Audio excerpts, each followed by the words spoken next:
Kia ora ana, Cook Island Language Week. Tēnā koutou katoa, ngā mihi nui kia koutou.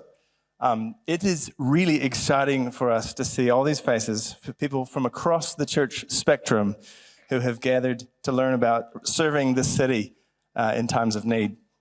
So my name is Dale. I'm just going to set up this clicker. Here we go. All the technology's working.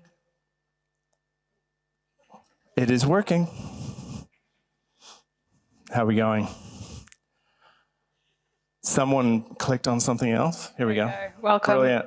Welcome. Hope you feel very welcome. I'm Dale from Auckland Church Network. We are a new organization that is here to serve churches, to come together to be stronger and better together for the sake of the flourishing of the city.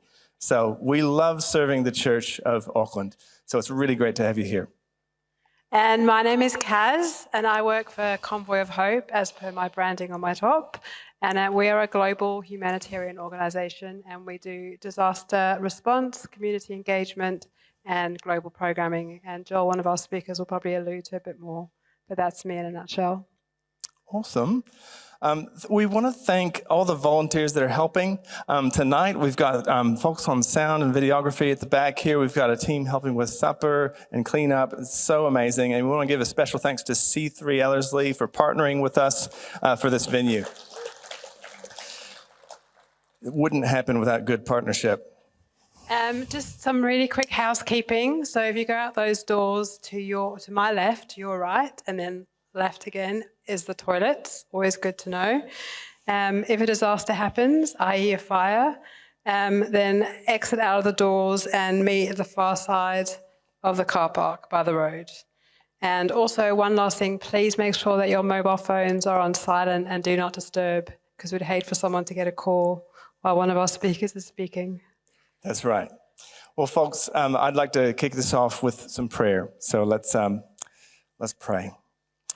Father, you are such a good God, and your presence is just so throughout the universe, so vast, and yet you are just so close to us.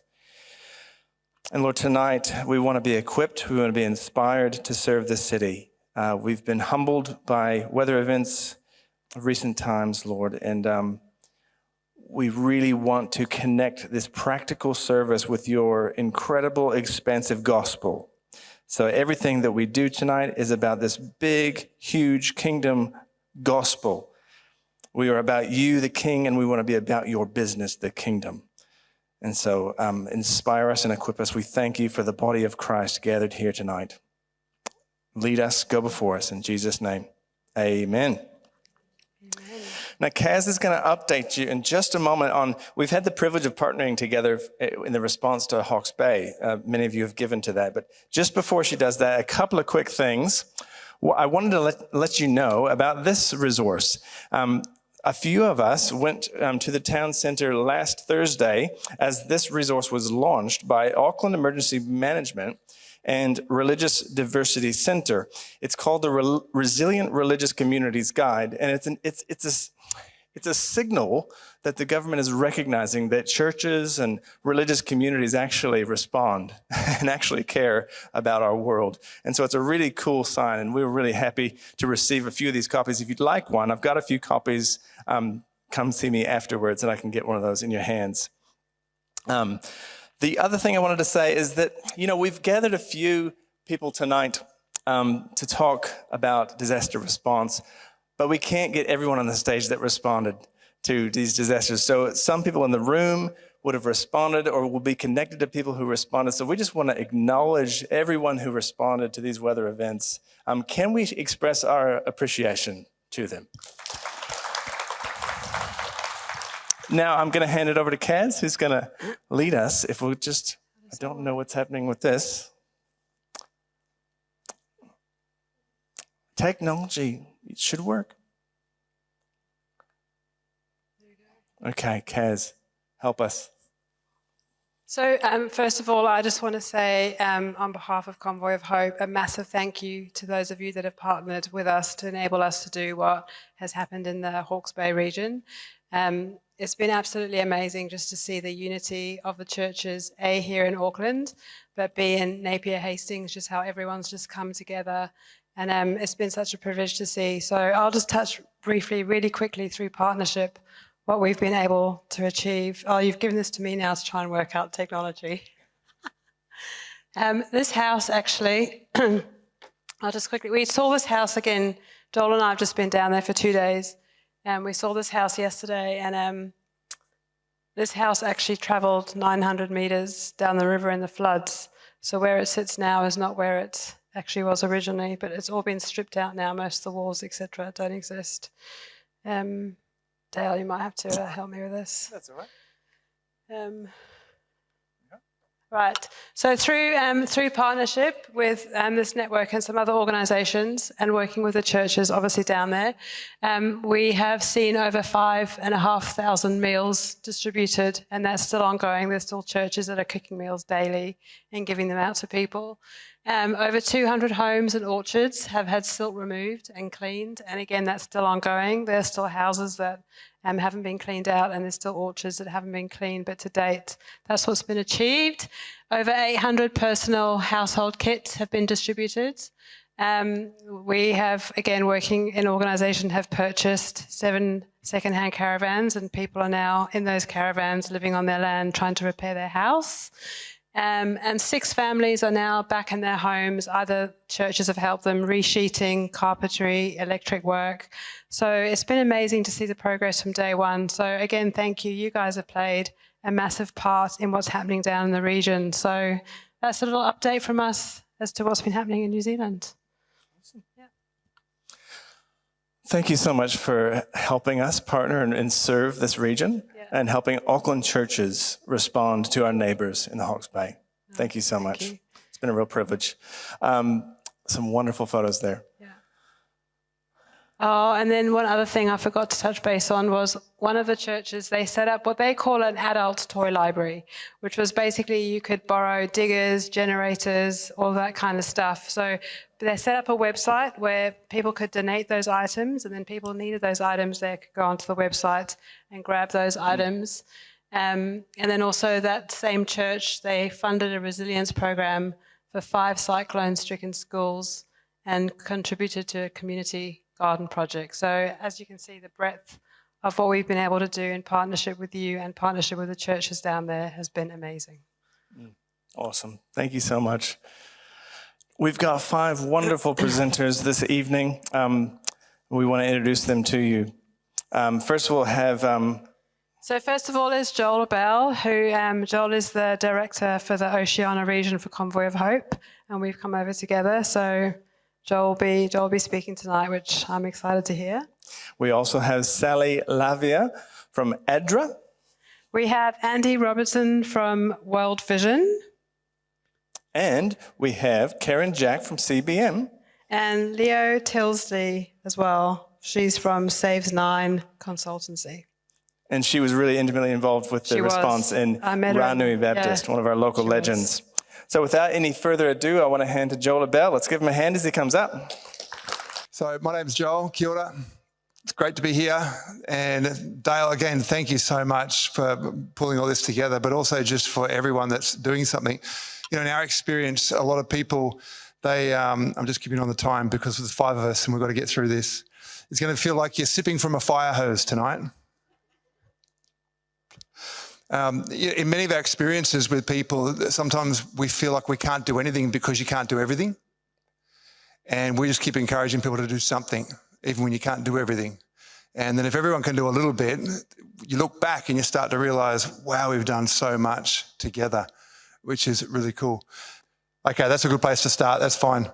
So Convoy of Hope, just real briefly, just a little bit about Convoy of Hope, because as an organisation, we're 30 years old.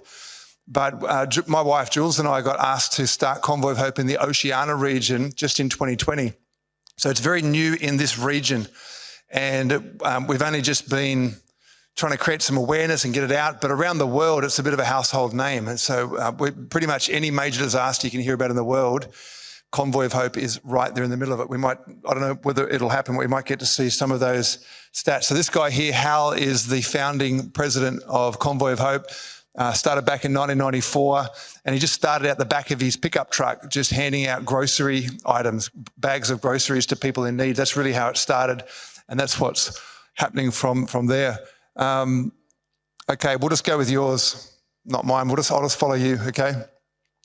So that's just some of our impact to date around the world.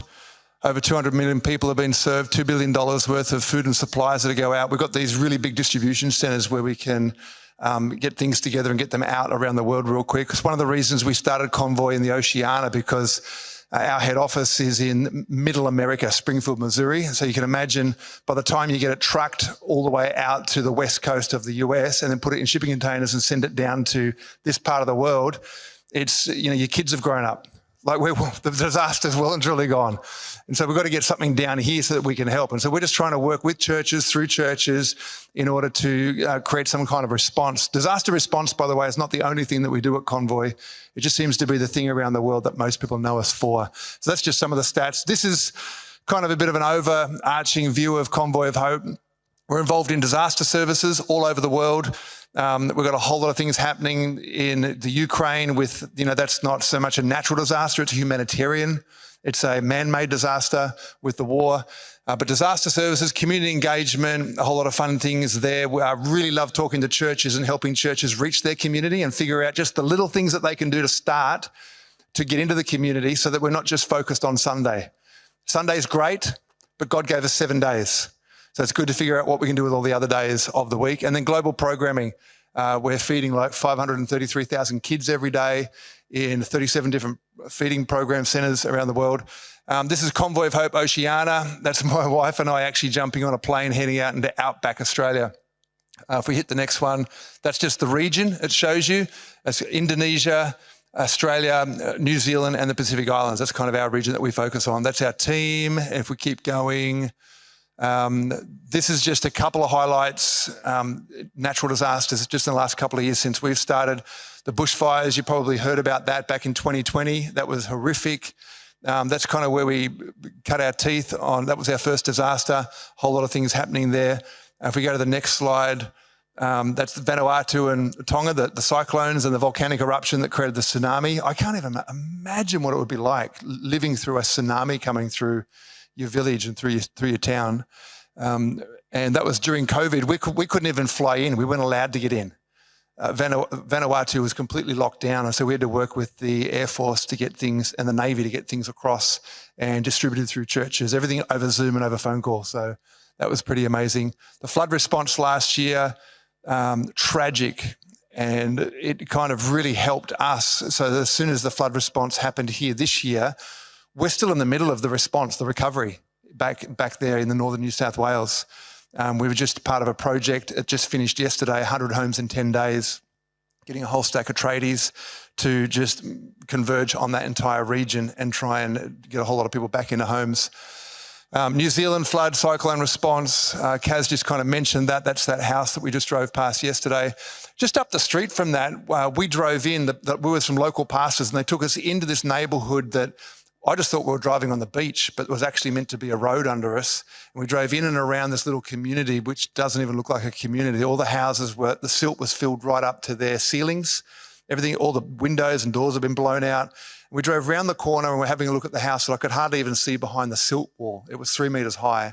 As we're coming back out, a big dump truck had blocked the exit that we'd come in and wouldn't let us out because he thought that we were there as tourists to try and just have a look around in a bit of a sticky beak. And it's a really bad thing to do in a disaster, to be one of those tourists that just goes around and help and just want to see and take photos. Because this is people's, to us, we go, oh, look at all the junk out there on the street. It's not junk. It's people's belongings. And it's tragic.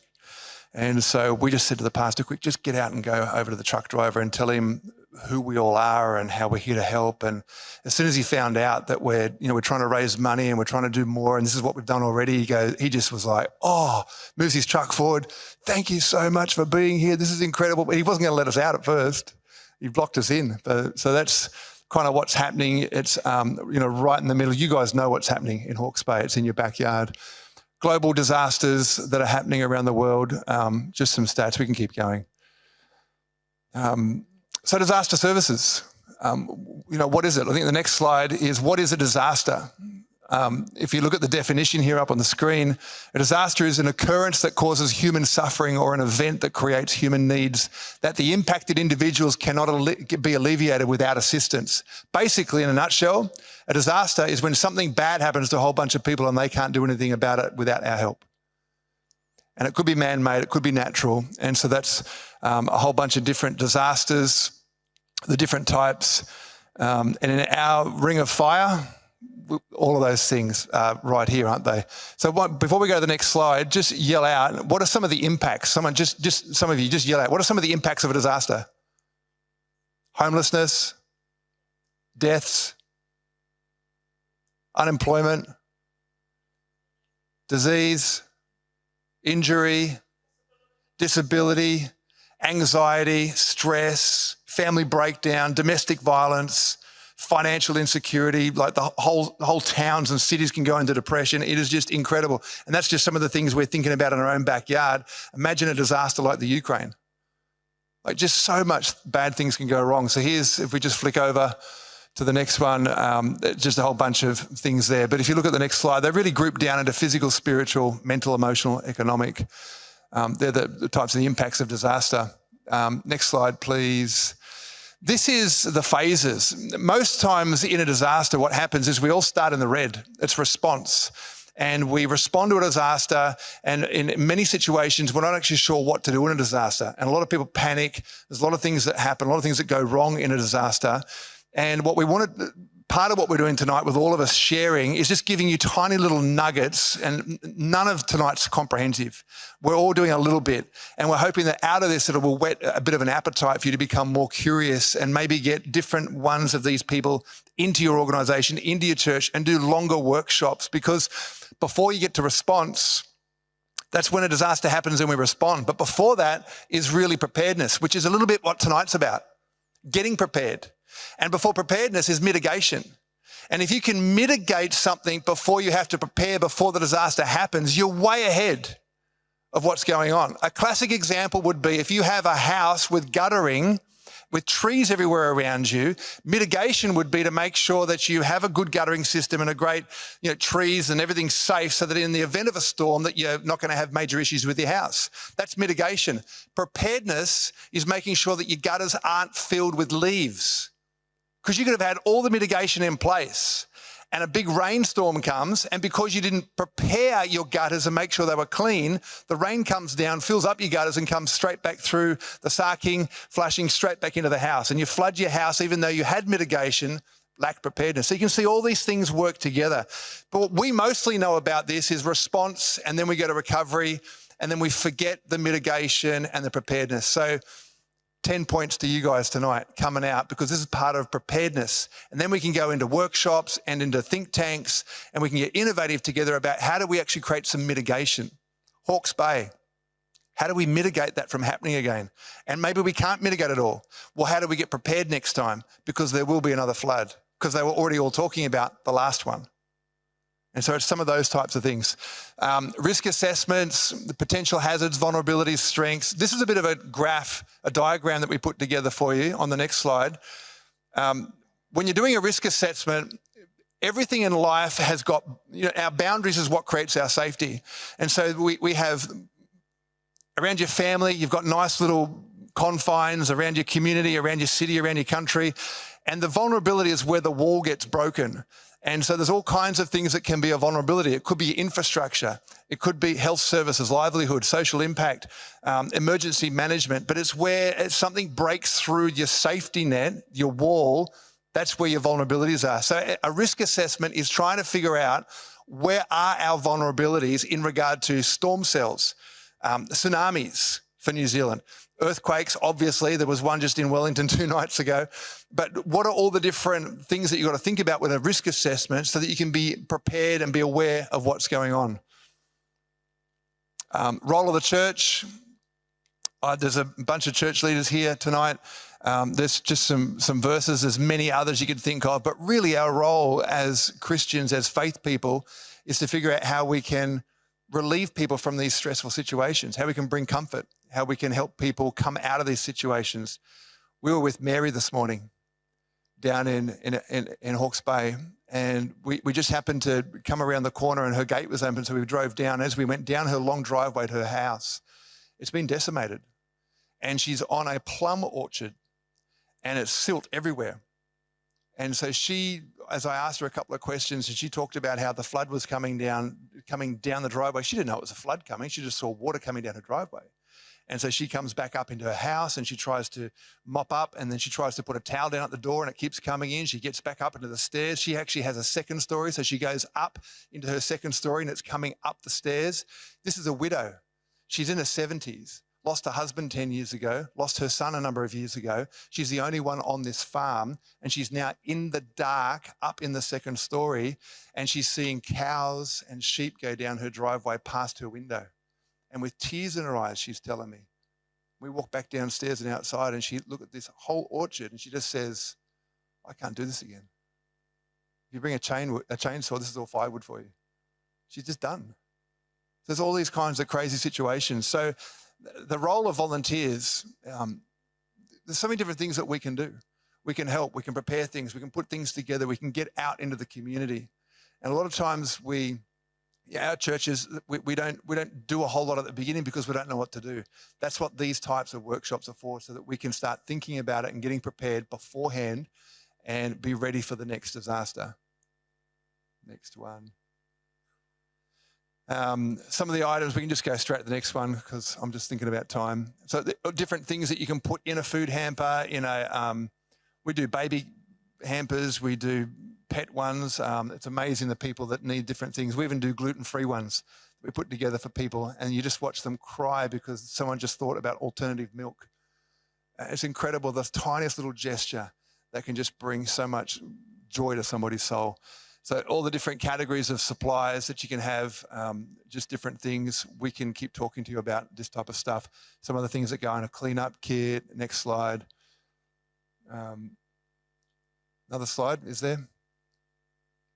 No. Is there another one? That's the beginning. That was good. Yeah,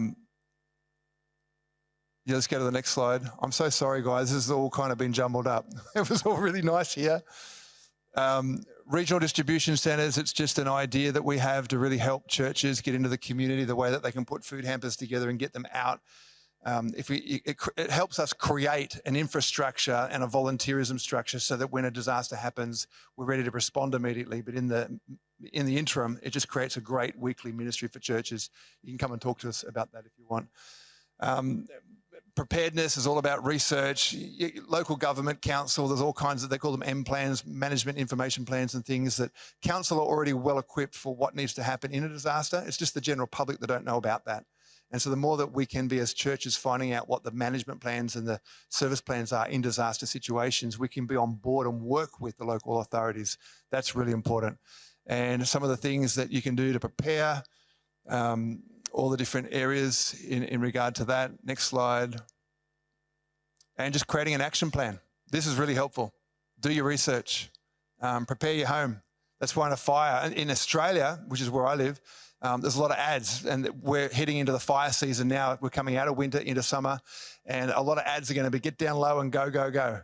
And it's all about just creating this awareness and trying to help people. Prepare your home, pack an emergency kit, stay informed with what's going on. Even as parents, when our kids were really, really young, we used to always say to them, if there's a tsunami, where are we meeting?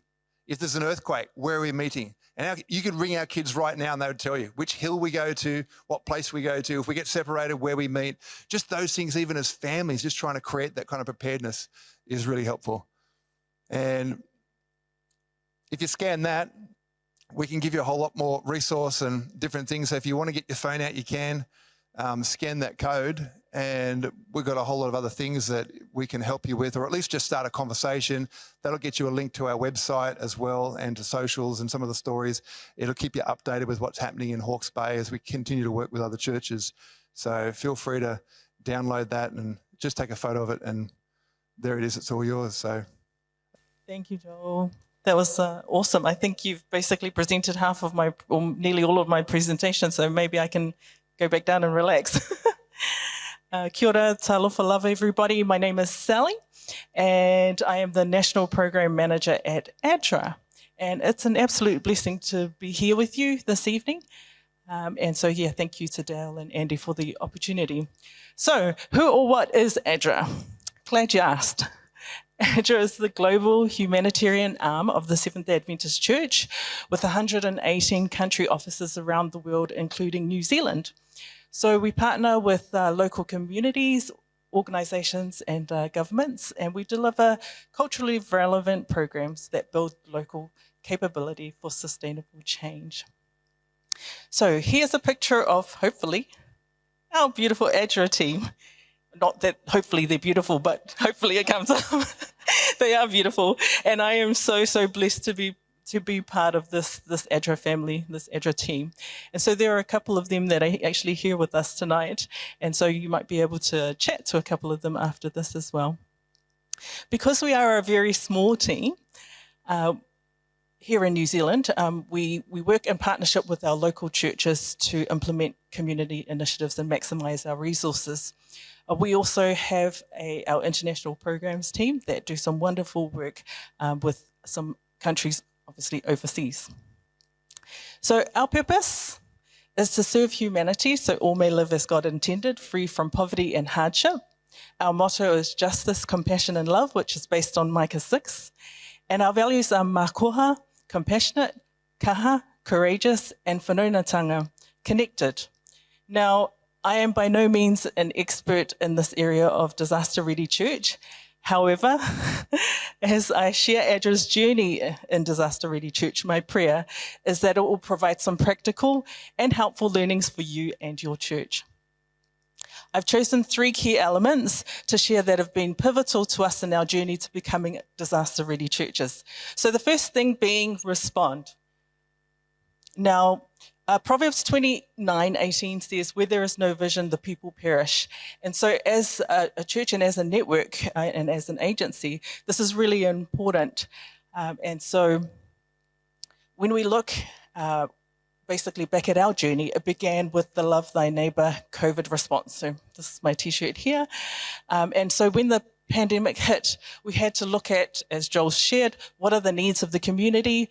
What's the kind of response that's required? But we also had to look at things like safety for our community and our volunteers. Who's going to be involved? What resources do we have? What partnerships, networks are available to us? And it's amazing when you look even within your church, within your sphere of influence, who you're actually connected to or who has connections to certain organizations or, whatever resources are available, you actually find there's quite a few people that can bring to the table. Another key element is connections. It's important to have those connections in place beforehand because it makes the response so much more effective and efficient.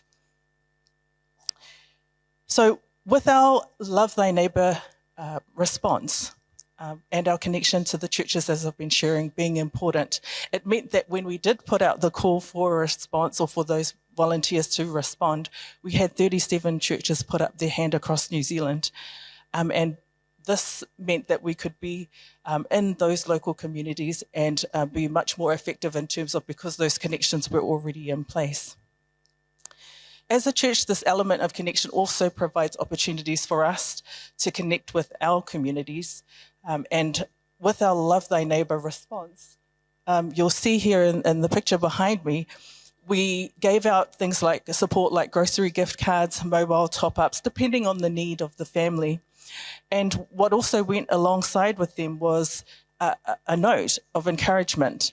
And this provided a level of psychosocial support by providing some contact numbers that they could actually connect to if they were wanting prayer, if they wanted somebody to talk to, or if they just needed further support.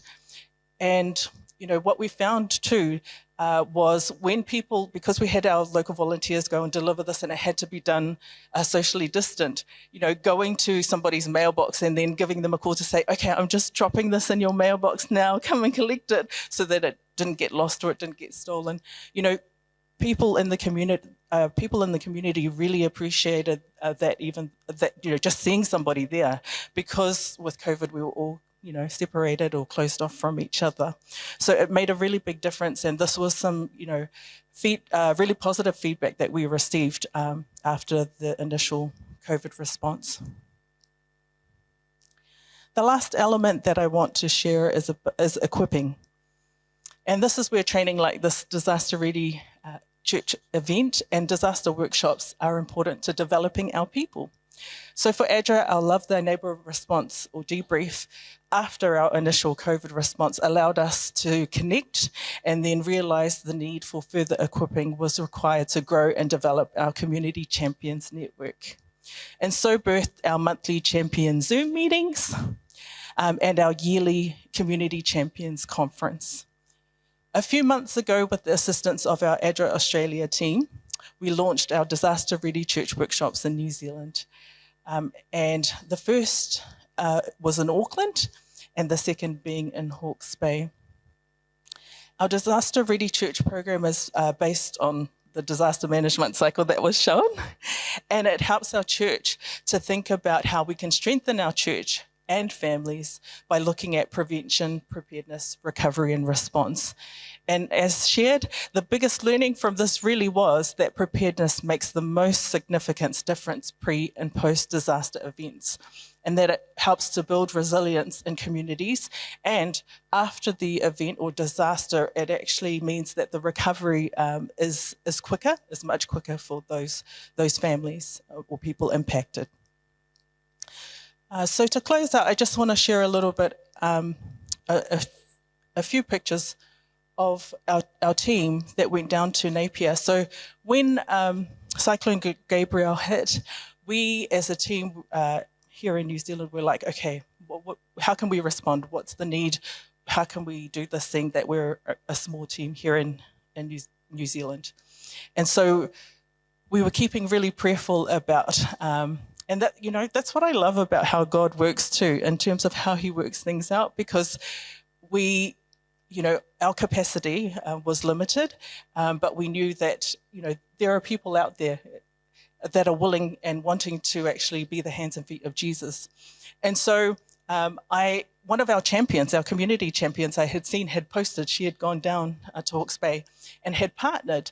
And this is another thing that we share when we're talking to our champions about the importance of, partnering with other organizations, and rather than reinventing the wheel, to actually add value to what's already there.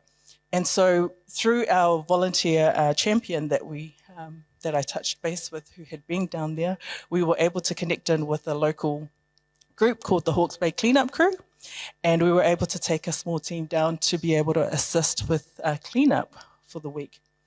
And so this is just some photos that you can see before, during, and after. And so, the thing was with this particular household, or the lady we were able to assist,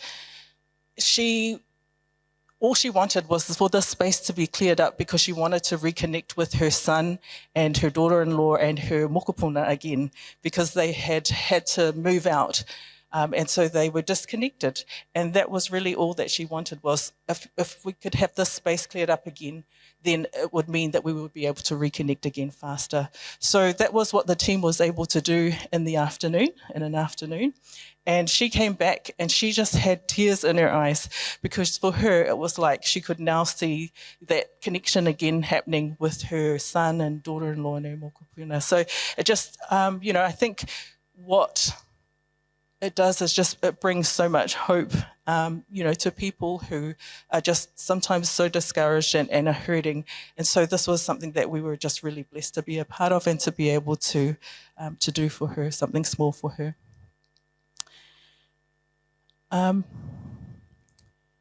Just to finish off, this lady here in the red, her name is Neela. So when we first went down for the week, we actually had to pivot because the weather was too bad for us to be outside.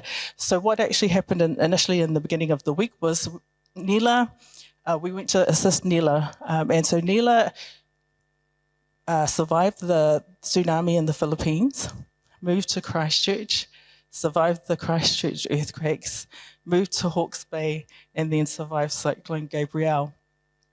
But through her experiences, she was able to, she realized she wanted to do something because of the previous experiences she had gone through with disasters. She knew that, cooking a meal could make a difference to somebody else. And so that's what she started doing. That's what her passion was. So she just started cooking from home.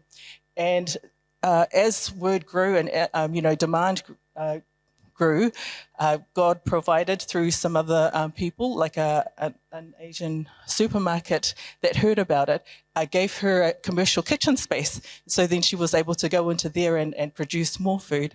And so from the disaster till now, she's actually been able to provide over 70,000 meals for volunteers and families that are in need. So yeah, we just praise God for Neela and just those that have been involved to help volunteer with her and the team there.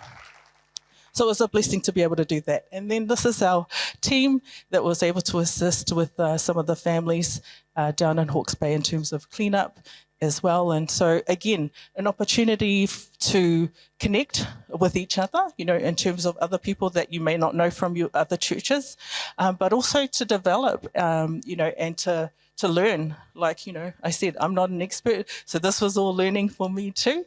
And this is something that we can also use as an opportunity to not only provide hope for those that are in need and those that have, been impacted by disaster, but also to develop our people so that we can continue being the hands and feet of Jesus. And so I just want to share this last verse, which again was shared. But at the end of the day, like the word says, if we say these things, but we actually aren't doing anything, then what's the point? And so my prayer today is that, as we go forward as churches, as we journey, that, we would look at what we can do, and do something. It doesn't matter if it's small, like Neela. She just started out in her kitchen. So, whatever you have in your hand, God can use. And so, I just pray that as you look at, walking and how you can provide hope to the communities around you that have been affected by disaster, or be more prepared in that, I pray that, God will continue to bless you in your churches, and thank you for your heart to serve and to be his hands and feet and to provide hope and love to those that are in need. So, thank you. God bless. Hi, everyone. It is really nice to be with you tonight. I'm Andy Robinson from World Vision. I was going to wear my World Vision jacket, but I was overheating, so I thought I'd stay cool. It is great to be here with Joel, with Sally, with Karen, with Leao. It's a real privilege to be sharing alongside these wonderful speakers. Up front, I don't actually have any New Zealand church disaster response experience.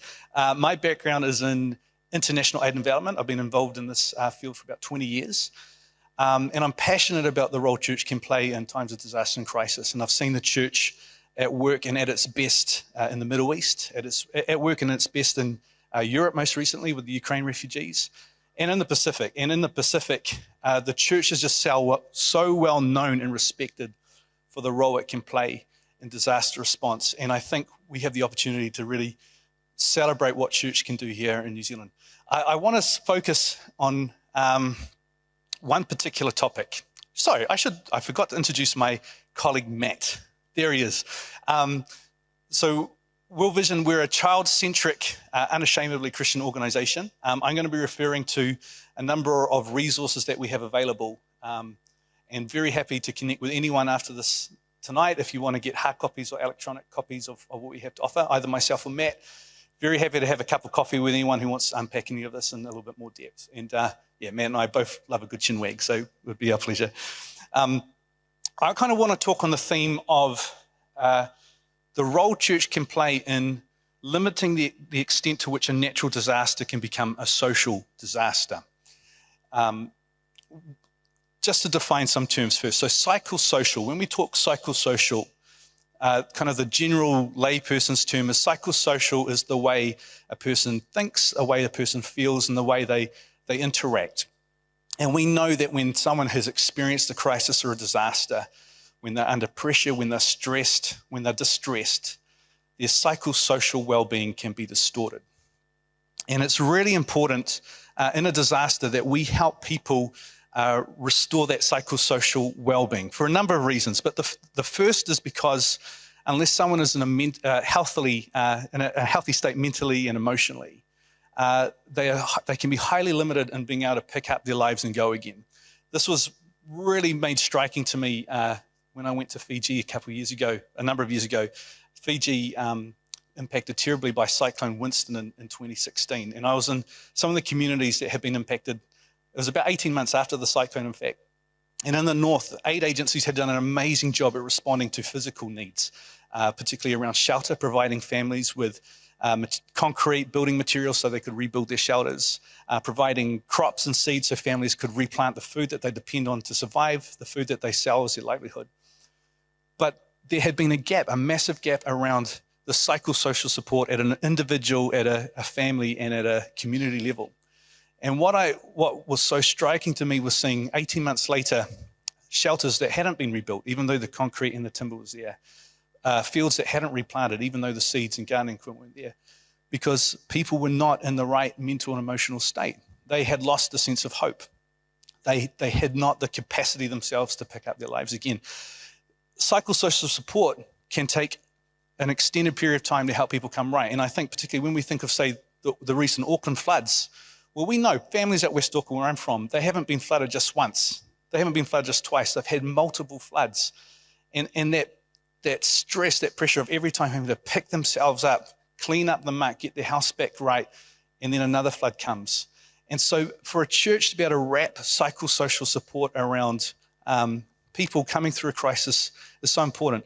Key learning out of Christchurch earthquakes was it was about 18 months before mental health agencies really started becoming aware of the mental health crisis in Christchurch because of the impact of aftershocks, that longer term stress of people just trying to recover.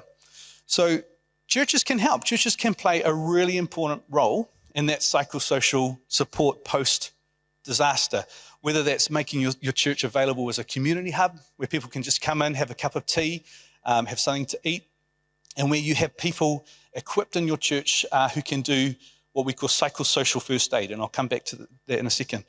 Longer term, what the Red Cross in New Zealand calls bump spaces, spaces where people can bump into each other. It's having your church have a couple of days a week where people can just come in an extended period of time.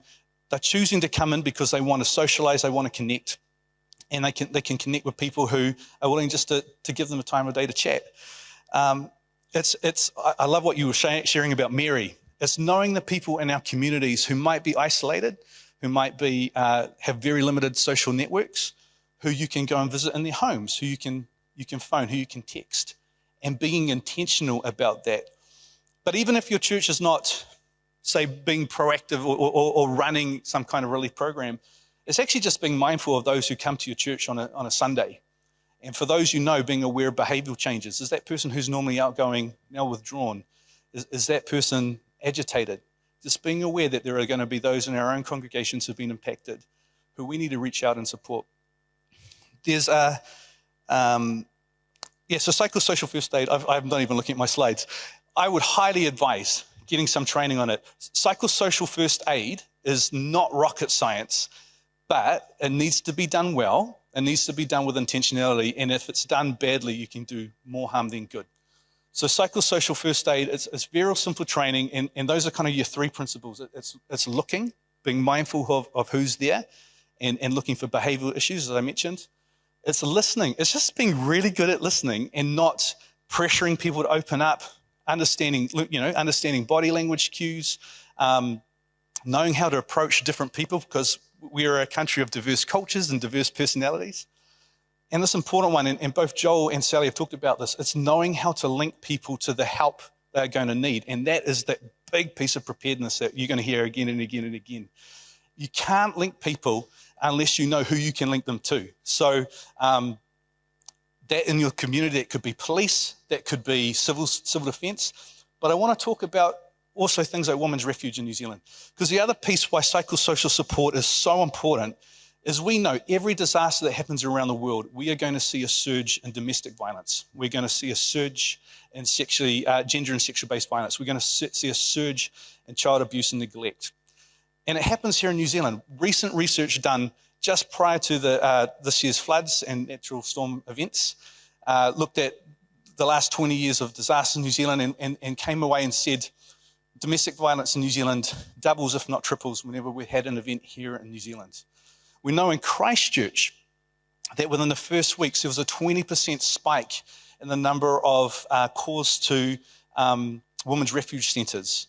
And women's refuges were crying out for support because they had so many young women trying to get out of an unsafe environment into a safe place. And to fact check myself, I have a dear friend that I grew up at high school with who runs an amazing organisation called Woven Hope, which is helping women who've come out of an abusive environment resettle. And I was like, hey, what was your experience after the Auckland floods? And she's like, we had more people needing help than we could deal with. So a really practical way, if a church wants to respond to this, the psychosocial piece, the first day training, know how to interact with people. Another way, if people want to donate goods, donate them to Women's Refuge, donate them to battered women's shelters because they will need it. And the interesting thing, and we're going to be hearing a little bit more about civil defence and so forth, yes, those networks exist. Yes, there's preparation. But in a disaster, you have a wonderful term is the tyranny of the urgent. And what that means is that addressing urgent need, hunger, shelter, clean water, medical, getting infrastructure, clearing roads, that will come right to the top. That's everyone's top priority. And this protection work, protection of women and children who are being abused or neglected, falls to the bottom. So churches have a role you can play here by in your spaces. The reason I put up the stats, sorry, if we can go back to those stats, is to understand the baseline that we have in New Zealand. This is pre-disaster. We know that 1 in 5 women in New Zealand will experience intimate partner violence in their lifetime. We know that 1 out of 100 children in our country, these are known cases. So there's a whole lot of silent suffering that we don't know about. We know that 1 in 100 children will experience abuse or neglect. We know we already have a mental health crisis. So what that means, if you have 30 people coming into your church post-disaster, 30 women, let's take 30 women, you can kind of mentally calculate 1 in 6 of these women has possibly experienced intimate partner violence, domestic violence. There's a good chance that because this is in a crisis, that rate has gone up. Are we able to help them get the specialized help that they need should they disclose any of that information to us? Yeah. First day training. Not everyone in your church has to do it. As I say, it's not rocket science, but if someone does it, can train your trainers, do it really well, that is fantastic. Safeguarding, and I'm going to finish here, Dale, because I know I had more slides than I can talk to, but your church has to be a safe place, people. Like, it has to be a safe place. As I say, World Vision is child-centric, and my experience in New Zealand church, we're adult-centric. We cater for the adults. We're not necessarily got eyes on our children and our children's programs. But look, if you're running a children's program, this is what you need to be doing anyhow. This is your Sunday school program. This is your Sunday at church program. But if you're thinking about a way your church can support, it's actually, if you can go back, bro. So if you're thinking about a way you support, making your church space available post-disaster so adults can have a breather, adults who are under pressure, adults who are stressed, they can have a breather knowing their children are going to a safe space and you have a really good program. And those children, they will not be harmed in that space. They are protected. Please take shots of this. I'm happy to share this, but this should be in place already if your church is doing anything with children. And then if we can go to the next slide. In a disaster, if you're running some kind of child space, knowing you've already done your prep work, this is a simple checklist of what you just need to be thinking about every day that you're hosting children. I went past it in my first slide, but there is a lovely psychosocial first aid guide that World Vision has prepared.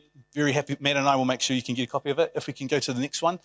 These are a couple of great resources as well. This children's action plan, this is like almost our New Zealand legal requirements. Like if you're running, as I say, a Sunday school program, you should be looking at this to know what your church is required to do. And this World Vision child-friendly spaces and humanitarian settings, that's about that post-disaster safe space for children and how you can take care of them. Cool. So hopefully I was in my 10 minutes. I wasn't looking at anybody.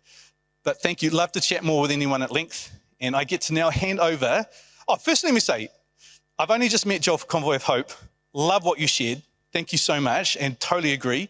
Sally and ADRA does some of the best church disaster preparedness and response work in the Pacific. They are ace. And Karen Jack, who's coming up now, like, I have learned so much from Karen and CBM, so just want to really honour before she comes up and speak. And please give her a round of applause as she comes up. And he did all that without notes, but I've got notes. So I'm Karen, and I'm from CBM, or Christian Blind Mission New Zealand. We're an international development agency, and so we work in low-income countries. So again, I don't have experience in New Zealand, sorry, but I do hope I have some things that I can share with you. So we're based in Albany. We predominantly work in the Pacific and Africa, Leao, and we've up here you can see there's an image of the Rohingya crisis in Bangladesh where we've responded, and tropical cyclones in Tonga, Vanuatu, the Kenya drought and the Bangladesh flooding. So bits and bobs. But for now, I just want you to take a minute and think of people in your life that might have extra needs during disasters. So the title of my presentation is about leaving no one behind and making sure you include people with disabilities. But I want you to think, do you have a nephew with Down syndrome or autism? A co-worker with multiple sclerosis? A friend with spinal cord injury? Do you know an older person living alone who might be frail or hard of hearing? A neighbour who is blind? A solo mum of 3 kids? People who are new to New Zealand and not proficient in English? And people without cars or not able to drive. This is just a few people who are a bit more vulnerable when an emergency hits. So the point here is that disability can affect any one of us, anytime, no matter our age or our socioeconomic situation. So if you all think about it, I'm sure you can bring to mind family members or friends who might have disability. So, would they be safe in an emergency? It's the first question for you. Would they be welcome and able to use your church response activities? So if the answer is no to that, you might be missing at least 15% of the population, or according to the census data in New Zealand, up to 24% of the population. And then you're unintentionally excluding people. So another question is, could they participate in the actual planning of your church response activities?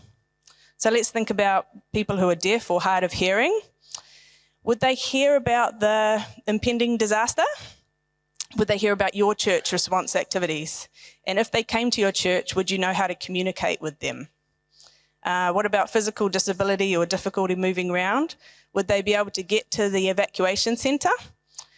Could they get supplies from the supermarket if the roads were damaged? People who are blind or have low vision, could they navigate new obstacles on their own? Like, for example, if they had to get to higher ground, or if there was cracks in the road from an earthquake? People who have intellectual disability, would they understand what to do in a new situation? And people with mental health conditions, as Andy was talking about, can be really exacerbated in these really stressful situations. Would they have their medications with them when they evacuate? And would the new space they have to move into be more stressful than if they stayed at home where they know where things are?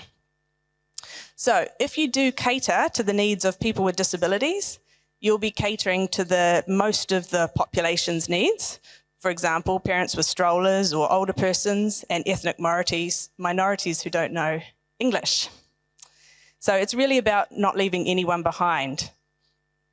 So today I wanted to share 10 tips in 10 minutes, but now it's really 10 tips in 5 minutes. So how about making a disaster preparedness committee in your church and having representation of people with disabilities on that committee? You've probably got congregation members that you could invite in to be part of that committee. You could even do a simulation exercise to practice whatever your response activities are going to be. You could ask the local disability group to give training to your emergency committee. There's lots of disability service providers around, or organisations of people with disabilities, and they're really best placed to tell you what the needs would be in an emergency for their disability group. Deaf Aotearoa, Blind and Low Vision New Zealand. There's B-Lab. B-Lab come and do accessibility audits, and if you haven't had one on your church, I recommend it. The next tip 3, is about, you could download the CBM app. It's the Humanitarian Hands-On Action Tool. So really it's primarily for low-income settings, but you might find some really interesting information there. It's got some really practical tips on how to include people with disabilities in emergency response. Tip 4, it would be really good to give early warning to vulnerable members of your congregation. So in advance, and this is part of that preparedness everyone keeps talking about, you could ask them if they would need any support in an emergency, or if you hear something's coming, you get in contact with them before it's hit and you say, is there anything we can do for you? Or just let us know whatever you need. Tip 5, never evacuate people with disabilities without their assistive devices. That could be wheelchair, crutches, could be a service dog. And it's really not okay to just put them in the rescue boat and not their assistive device. They'll be completely dependent on other people, won't be able to use the toilet on their own. It's very undignified and it's a real no-no. Tip number 6, and this is good for anything, not just an emergency response, but ensuring your church is accessible to people with disabilities. So you could do an accessibility audit, as I mentioned. You could even just simulate together and walk through your church grounds and see, can people get up the stairs or no stairs, use the toilet, see the signs. There's a whole bunch of different things that people will be able to point out that might be stopping people with disabilities from being able to, be part of your community. You could pre-position supplies like a generator. Generators are really important in disasters if the power's cut, but people need power chairs to be recharged, or mobile phones. Everyone wants them to be recharged. Incontinence products is a good thing to have on hand if you were ever going to be an evacuation centre, and that's really common in the Pacific. Churches are evacuation centres most often, schools and churches, and that could be a really good way that you could provide services to your community. I say put aside some budget. If you're budgeting for your emergency response, you should budget for the needs of people with disabilities. So that could be sign language interpretation or providing transport, but it's really good to have a bit of money set aside that's specifically for those sorts of additional needs. If you're going to have activities, having a registration desk, or if you're having an evacuation centre, a registration desk where you have someone designated to assist people with disabilities is a really great idea. And then all the people know that they can go to that person and they'll sort out whatever the challenges that they're facing. If people have lost their assistive devices or they've been damaged, which happens in earthquakes a lot, it's really good if you can link them with those services to get them replaced. And like the Spinal Support New Zealand or New Zealand Spinal Trust can really help you out there. And again, that's part of that preparedness phase, understanding what's around there and who you could refer the people taking refuge with you, where you can refer them to. If you're giving out goods or food, there's 2 things to think about. Maybe having a priority line for people with disabilities so they don't have to stand up for as long as other people, or delivering to home is really great if people can't come out and get it, so you take it to them. And last tip, if you don't know what to do, you just ask. There's this really important motto in the disability movement, nothing about us without us. Basically, don't make decisions on behalf of people with disabilities, but always ask. And asking is the best thing you could do. So that's 10 tips. If I was going to add an 11th one, it's that you can do a reflection on how well you're doing in terms of inclusion in your responses, maybe midway or at the end, and just with your disaster committee, and just think, what could we have done better? And just really I wanted to acknowledge that we're all on a journey towards greater inclusion and accepting diversity in our communities. And we're not going to get it 100% right the first time, but we can always learn and improve for the next time and the next time. Yeah. Thanks a lot, guys. Talofa lava, malolele, kia orana, and so good to see you all out here tonight. My name is Leao Tildsley. I am my own organisation. I am one person, but I just wanted to share with you a little bit about my journey. I want to start with a verse. I actually did this PowerPoint like a week ago, so I can't even remember what's on it. But that's the way it is. I just want to share with you a verse to start with. It's in Matthew 5, verse 16. Does anyone know it off by heart? Come on. Okay, I'm going to start with the first word. Let your light so shine before men that when they see your good works and glorify your Father, which is in heaven. And one of the most amazing parts of doing disaster recovery for me is that it's a ministry. It really is. It's the heart of God for people. And this is me. I'm married to Doug. We've been married now for 24 years. Lucky guy. We have 3 handsome young men who are all out in society now working hard. I want to tell you how I came into doing disaster recovery.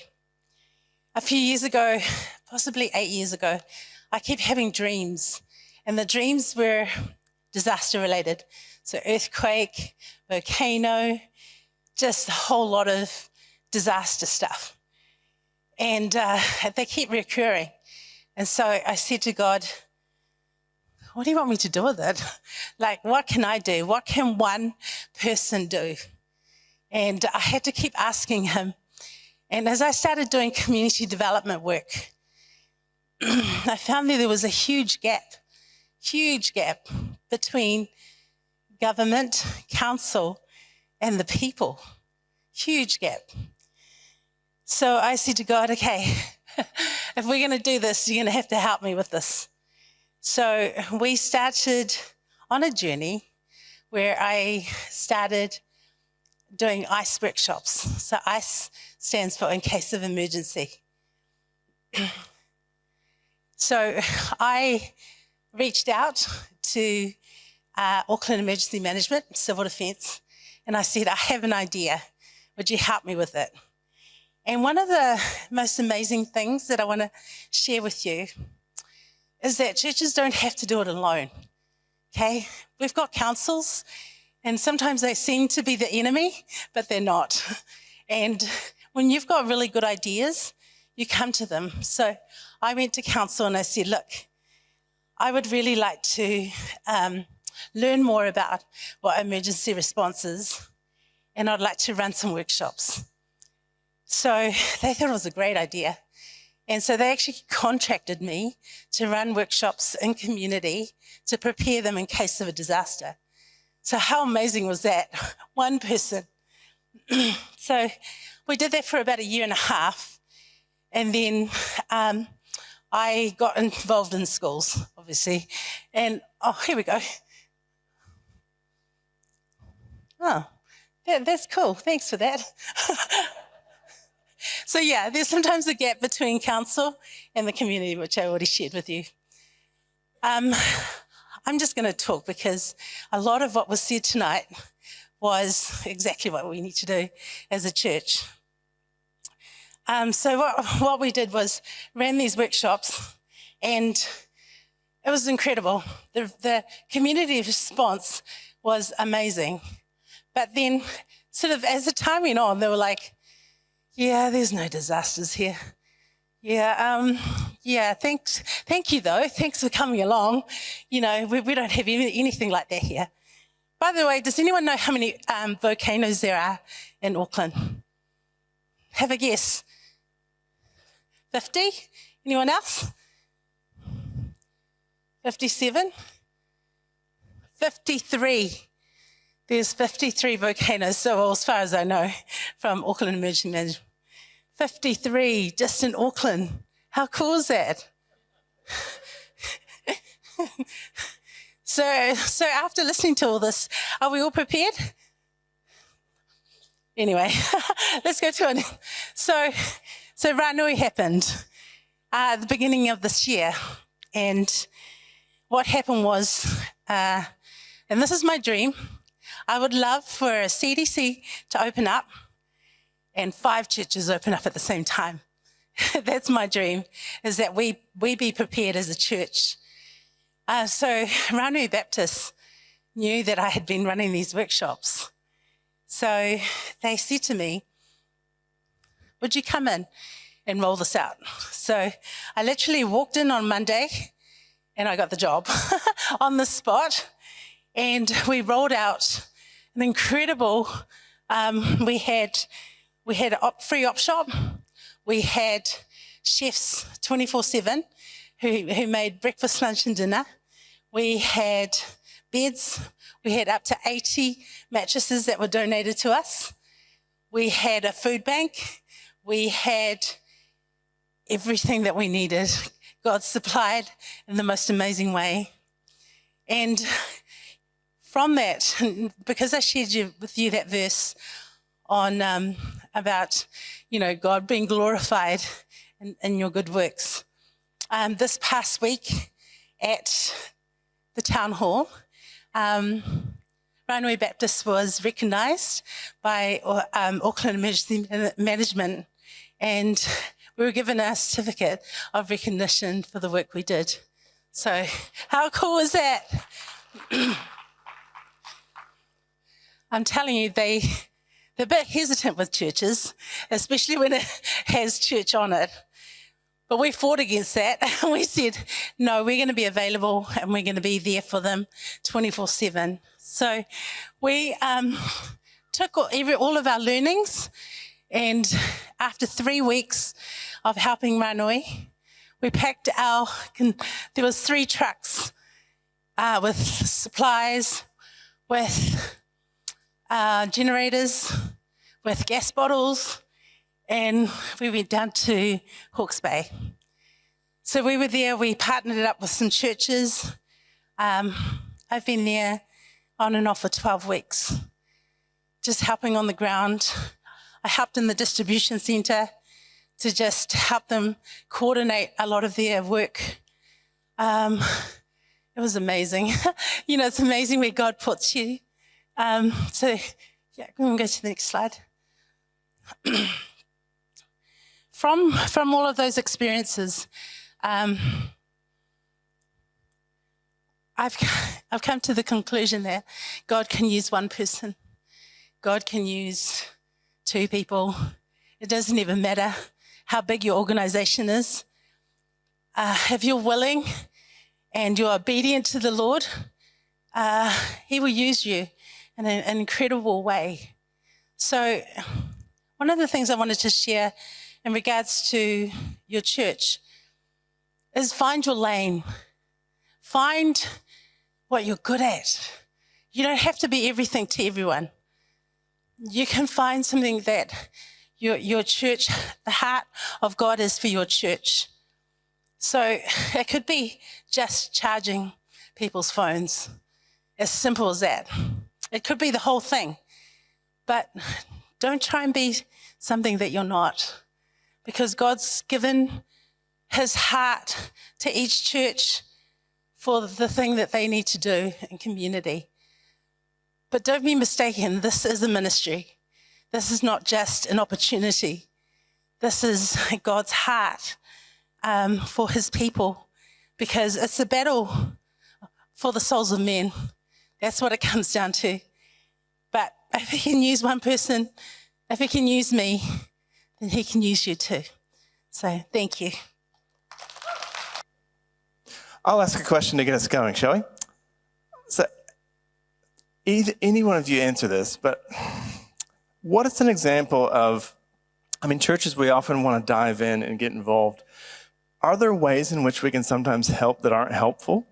We can actually, Andy, you're smiling. What are some things that we might need to stop doing? Is that a good question? Okay, and Leao? I think one of the first things is don't be judgmental, okay? You don't know their life, you don't know their story.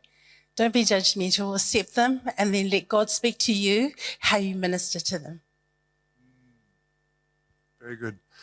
One of the things, a term in disaster language is called secondary disaster, and it's where well-meaning people give their broken toys and secondhand underwear and, we just take everything that we don't want in our wardrobe and we give it to one of the organisations to go out to the people. And it just, imagine losing everything and then you get some clothes with skitties on it.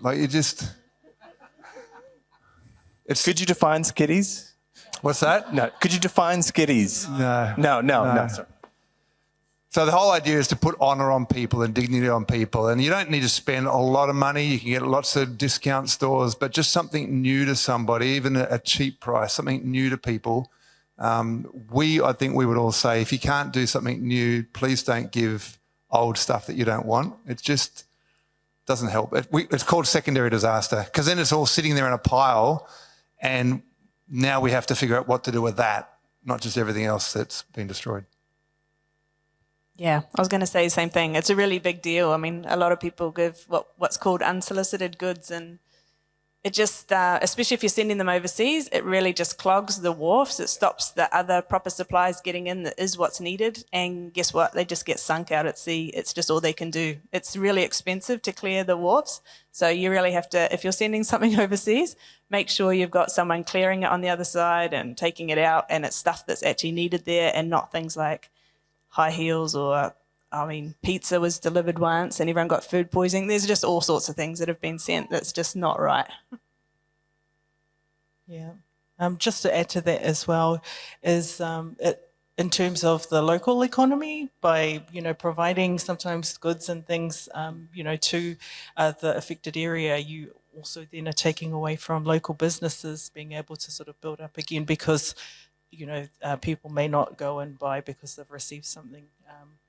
So that's just something to bear in mind as well. The other thing is, what we do also encourage is that people actually donate funds, because the logistics and the cost of actually trying to ship things across wherever is also quite hard.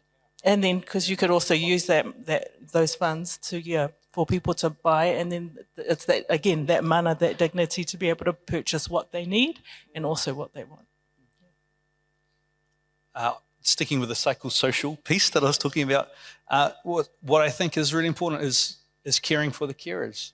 I was in Moldova 1 year on from the start of the Ukraine crisis and met these amazing pastors who have just run themselves into exhaustion because they're so good at putting out. And unfortunately, in many cases, they have been well-intentioned, but they've created dependency where people are now highly dependent on them. And the crisis is still going, and they don't know what to do, and they're exhausted.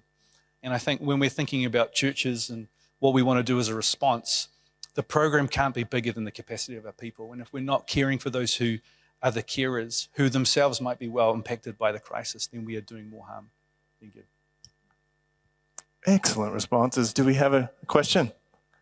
Is that my friend? Thank you.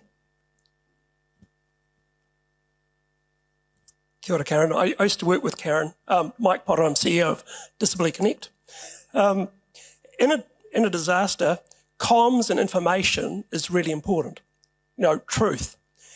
And yet, with the great digital advances we've got, there's a large group of, I believe a larger group of people who are being left out, who aren't part of the whole digital revolution.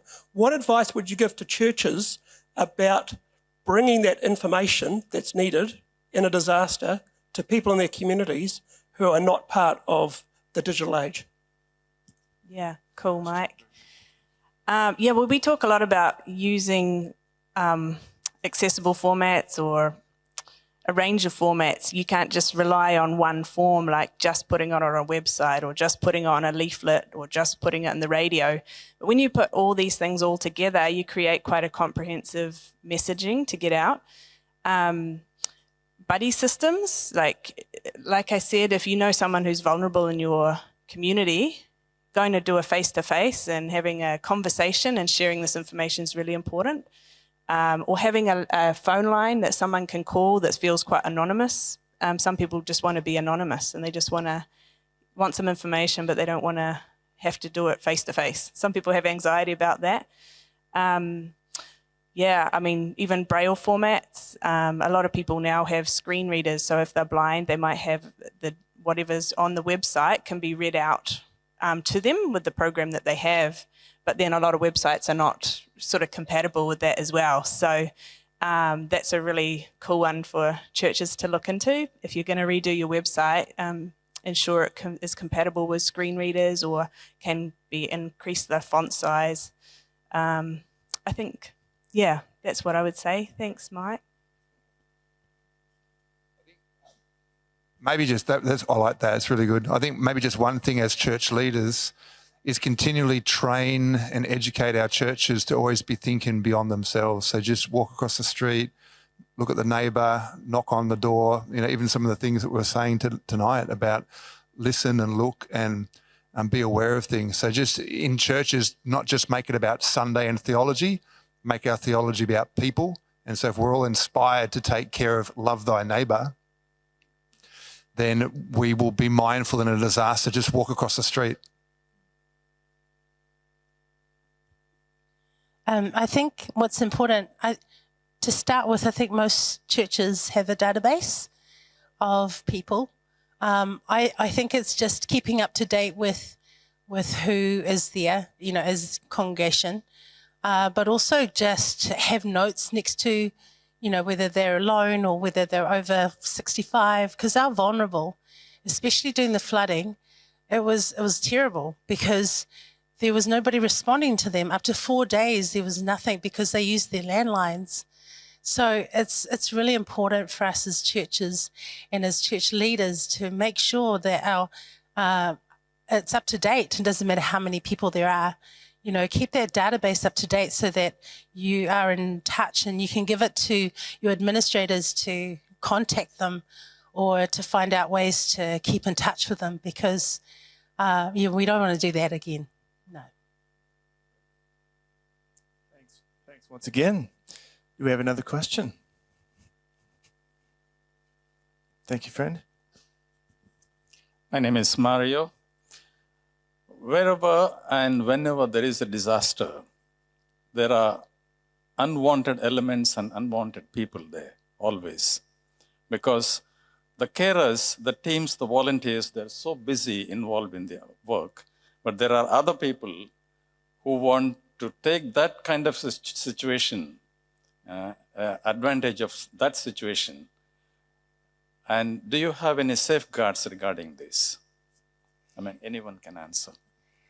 So we had that Ranui, and I want to tell you something quite amazing is that what we did is every single item that came in, we dedicated it to God.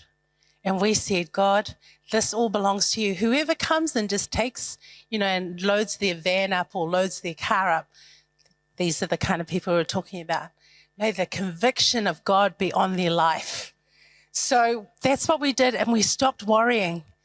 We stopped worrying because we were there to respond to the people that needed help. So whatever God's conviction is on their life, bless them for that.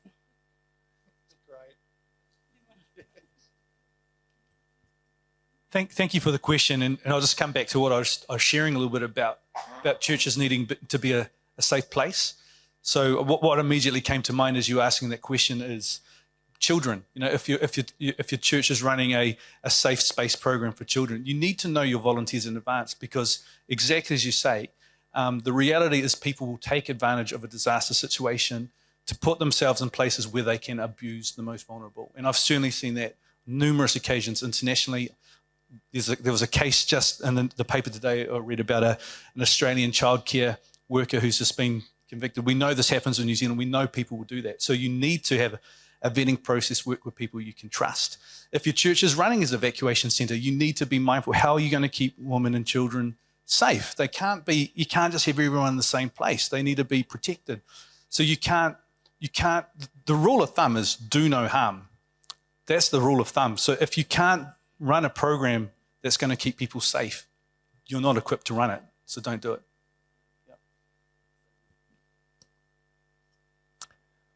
Awesome. Great responses. Maybe a final question?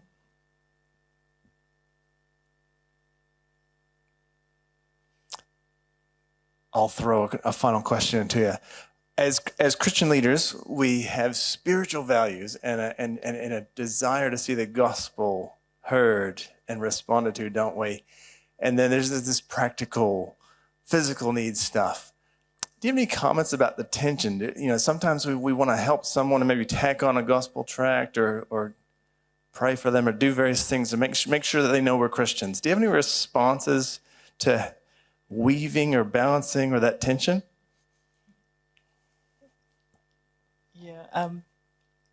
Yeah, it can be challenging because, I mean, people have the best of intentions, but what we encourage our church members is if we are, if we have a relationship with God and, the more we know our Father's heart, the more we'll show it. So we don't necessarily have to give a tract or a gospel, because in those times of connection, through disaster response, people will see it. So it's not like you have to necessarily say anything specifically. I mean, obviously there'll be opportunities to talk, but I think what comes to mind for me is the saying, people don't care how much you know until they know how much you care. And I think that's the most important thing when we look at Jesus and what he modeled. He met their needs first and then he bade them follow me. So I think if, we're following Christ, then that's the example to follow.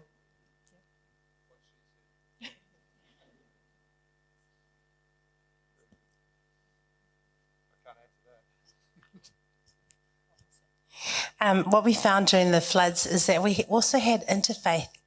So we had people who came who weren't Christians. And especially, I think what you saw one of the photos, I was with maybe about 11 or 12 Muslim men who came to serve the people. And what was really important was we didn't change who we were, but we honored them for coming to serve. And when they stayed to serve the people, we still said grace. We still said thank you to God.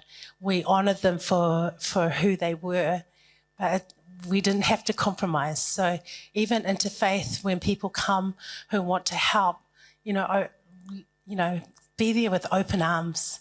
They will walk away and go, there was something different about that church. Cool. Well, I think we should wrap it there. Let's give these wonderful people a final round of applause, thanking them. And before Jonathan comes to pray, I just encourage you to follow up with these organizations. Give them your time, give them your money. They can help. We're better together. We need one another to serve God's kingdom. So I'm gonna invite Jonathan Dove, the pastor of Grace City Church and chair of Auckland Church Network, to give a closing prayer. Thanks. One of the things I'm taking away tonight is something you said at the very beginning, Joel. You said sometimes we feel like we can't do anything because we can't do everything, but we can do something. And really the vision behind tonight is that together we are at our best as a church. When we actually link arms together and we take the heart of God and we become his hands and feet. And when we can do that together rather than in competition with each other, but learning and linking arms and actually stepping in, together we can actually do a lot. And so I'd like to pray as we come to the end of tonight. And as I lead us in prayer, I want to pray particularly for people who are still recovering from Auckland floods and from Hawke's Bay.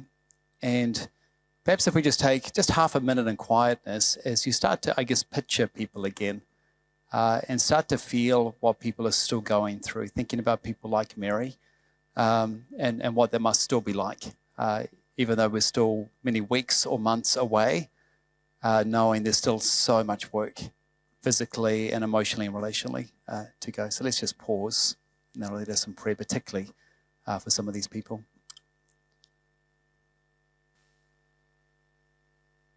Father, we just remember what it was like in January and February to see within minutes and hours people that went from relative calm to complete chaos. And the devastation that's still felt, not just in the hours or days after, but in the weeks and the months and even years after. And so we ask that you would give us the discernment and wisdom to know how we can still respond to what has been and how we can best prepare for what's next. We pray that you would capture our imaginations for the hope of the gospel. We pray that you would link our hearts together as one capital C church. We pray that you would help us see what you see and to hear what you hear, and that we can respond fullness of your spirit to bring hope and much help, the help that you want to give to families and individuals and neighbours and communities. We ask between all of us we would be and bring the hope of you to other people. Thank you, Jesus, for what you have done. Thank you for each of these organisations, and pray for your blessing to be upon them and their teams, and that the faith initiatives they have would come to fruition. And we pray for each person here as we leave, that we would leave with a sense of hope and a sense of being able to work together for the furtherance of your purposes. Thank you, Jesus. Thank you, Jesus. Amen. Thank you, Jonathan. We are so grateful that you have given us this time to come and share together. We want to bless you with some time for supper. We got some bickies, some slices, some tea and coffee. Enjoy fellowshipping with one another and try to wrangle some more wisdom out of these folks. Bless you heaps. Paul Marie.